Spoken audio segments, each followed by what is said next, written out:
The aim of life is no more to control the mind, but to develop it harmoniously, not to achieve salvation hereafter, but to make the best use of it here below, and not to realize truth, beauty, and good only in contemplation,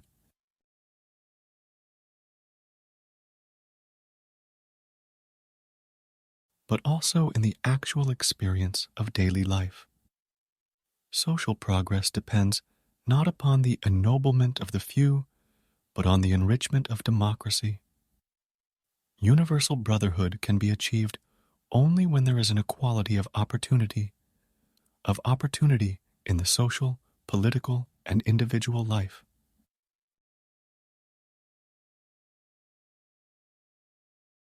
Lovers, lunatics, and poets are made of same stuff.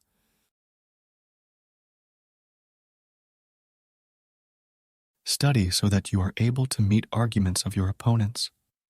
Equip your ideology with supporting arguments. If you oppose a prevailing belief, if you criticize a great person who is considered to be an incarnation, you will find that your criticism will be answered by calling you vain and egoist.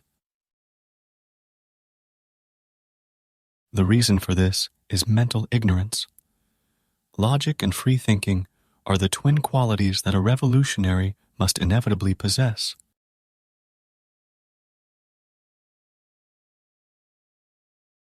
To say that Mahatmas, who are great, should not be criticized because they are above criticism. And for this reason, whatever they say about politics, religion, economics, and ethics is correct, and that whatever they say will have to be accepted, whether you believe it or not, reveals a mentality which cannot lead us to progress. Life is live its own, others' help is needed in funerals only. Man's duty is to try and endeavor.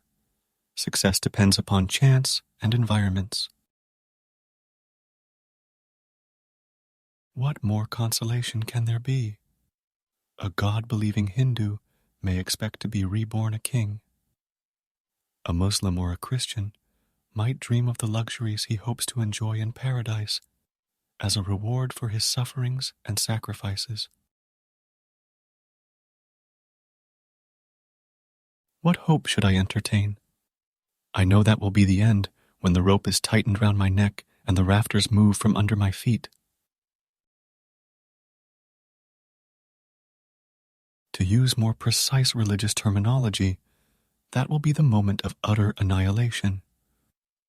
My soul will come to nothing. If I take the courage to take the matter in the light of reward, I see that a short life of struggle, with no such magnificent end, shall itself be my reward. That is all. Merciless criticism and independent thinking are the two necessary traits of revolutionary thinking. It is beyond the power of any man to make a revolution. Neither can it be brought about on any appointed date. It is brought about by special environments, social and economic. The function of an organized party is to utilize any such opportunity offered by these circumstances. I am a man, and all that affects mankind concerns me. Crush your individuality first. Shake off the dreams of personal comfort. Then start to work. Inch by inch, you shall have to proceed. It needs courage, perseverance, and very strong determination. No difficulties and no hardships shall discourage you. No failure and betrayals shall dishearten you. No travails imposed upon you shall snuff out the revolutionary will in you. Through the ordeal of sufferings and sacrifice, you shall come out victorious. And these individual victories shall be the valuable assets of the revolution. so that when man can be in great distress, having been betrayed and deserted by all friends, he may find consolation in the idea that an ever-true friend was still there to help him, to support him, and that he was almighty and could do anything. The idea of God is helpful to man in distress. Society has to fight out this belief, as well as was fought the idol worship and the narrow conception of religion. Similarly, when man tries to stand on his own legs and become a realist, he shall have to throw the faith aside and to face manfully all the distress, trouble, in which the circumstances may throw him. Love always elevates the character of man. It never lowers him, provided love be love. Philosophy is the outcome of human weakness or limitation of knowledge. Any man who stands for progress has to criticize, disbelieve, and challenge every item of the old faith. Item by item, he has to reason out every nook and corner of the prevailing faith. If after considerable reasoning, one is led to believe in any theory or philosophy, his faith is welcomed. His reasoning can be mistaken, wrong, misled, and sometimes fallacious. But he is liable to correction because reason is the guiding star of his life.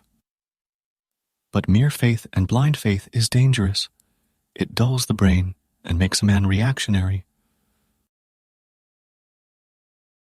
Every tiny molecule of ash is in motion with my heat. I am such a lunatic that I am free even in jail. We become pitiable and ridiculous when we imbibe an unreasoned mysticism in our life without any natural or substantial basis. People like us, who are proud to be revolutionary in every sense, should always be prepared to bear all the difficulties, anxieties, pain, and suffering which we invite upon ourselves by the struggles initiated by us and for which we call ourselves revolutionary. Non-violence is backed by the theory of soul force, in which suffering is courted in the hope of ultimately winning over the opponent. But what happens when such an attempt fails to achieve the object? It is here that soul force has to be combined with physical force so as not to remain at the mercy of tyrannical and ruthless enemy. The sword of revolution is sharpened on the wedding stone of ideas, Bhagat Singh in court during his trial, India's struggle for freedom. I deny the very existence of that almighty supreme being. Rebellion against king is always a sin according to every religion. As regards the origin of God, my own idea is that having realized the limitations of man, his weaknesses and shortcoming having been taken into consideration, God was brought into imaginary existence to encourage man to face boldly all the trying circumstances, to meet all dangers manfully, and to check and restrain his outbursts in prosperity and affluence. God, both with his private laws and parental generosity, was imagined and painted in greater details. He was to serve as a deterrent factor when his fury and private laws were discussed, so that man may not become a danger to society. He was to serve as a father, mother, sister and brother, friend and helpers when his parental qualifications were to be explained, so that when man be in great distress, having been betrayed and deserted by all friends, he may find consolation in the idea that an ever-true friend was still there to help him, to support him, and that he was almighty and could do anything. Really, that was useful to the society in the primitive age. The idea of God is helpful to man in distress. Thank you for watching. Please like and subscribe.